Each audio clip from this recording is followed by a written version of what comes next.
Dear students, this is your Chitrali ma'am and I welcome all of you to my science class.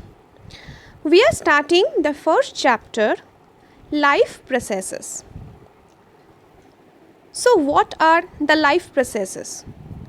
These are those basic actions and functions of living beings which are essential for their survival or maintenance. So these are also called maintenance process. Maintenance of our shape, structure, growth and development. We need food or the nutrition to yield the energy for doing all necessary physiological activities. So we are the living organisms and we are surviving in the world through these life processes. So what should be the examples of these processes? Like nutrition, like we need food, everyday purpose to produce energy. We need to respire. We need to transport the materials through the body. And obviously, we need to excrete the unnecessary waste materials from the body. We have to do locomotion. Food, shelter, these are the basic requirements of the life. So, these are the basic processes that is essential for all living organisms. So, the first one is of course nutrition, because without nutrition we cannot yield the energy to perform all our activities, right? So, what are the nutrients we require in our daily basis? Like carbohydrates to produce the energy. We need fats to yield or to grow and develop the body, tissues, organ systems, etc.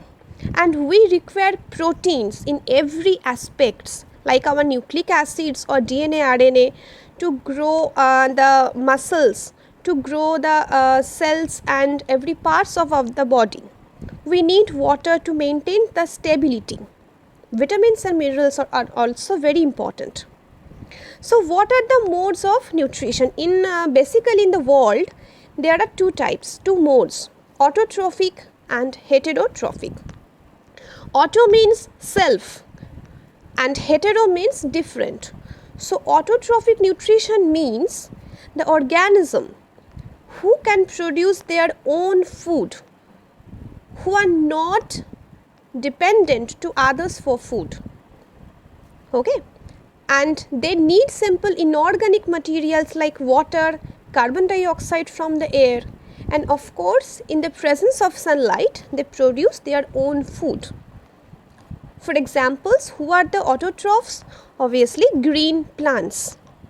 And the system to produce the food by themselves, we are very familiar with the term, that is the photosynthesis. And hetero means different. That means in this case the organisms cannot produce their food. They depend upon other organisms for the food. So these are called heterotrophs. And examples, all the animal in the world, like human being, like amoeba, and all the animals who do not produce their food. Now the question is, what are the ingredients to produce the food? Of course, the plants require some inorganic material from the atmosphere, like water, like sunlight, like minerals, like carbon dioxide. So green plants are the producers of the environment. So first we will discuss the photosynthesis, that means the nutrition in plants. So this is a basic chemical reaction performed in the green plants, and the process involves the simple inorganic materials, they are converted into a complex organic food, and that is the simple sugar or glucose. So, carbon dioxide and water accumulated and form a chemical reaction to produce the glucose in the presence of sunlight and a green pigment present in the plant known as chlorophyll. And in this reaction, oxygen is also produced. So, carbon dioxide and water are the main important ingredients, inorganic ingredients, and glucose is producing. Glucose is the main source of food. Look at the formula: C6H12O6. 6 carbon, 12 hydrogen and 6 oxygen molecules are here. And oxygen is also produced, which we need to respire. Okay. So, photosynthesis is the basic food production process by plants. So, what are the events? First of all, chlorophyll absorbs the sunlight.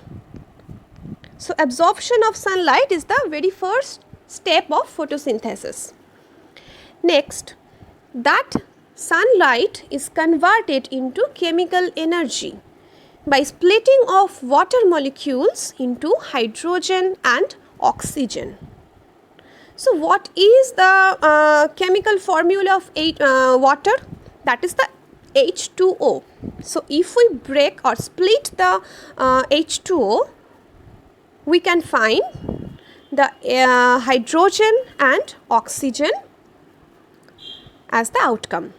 So, splitting of water molecules into hydrogen and oxygen is the second step of the photosynthesis process. And in the last step, carbon dioxide undergoes reduction process to produce glucose. These three steps are basically a very complex and complicated steps involved in this photosynthesis processes. So, the chemical reaction is also very important. Now, the question is about chlorophyll. Chlorophyll is situated in the green plants. We already know that. And we already know the structure of cell.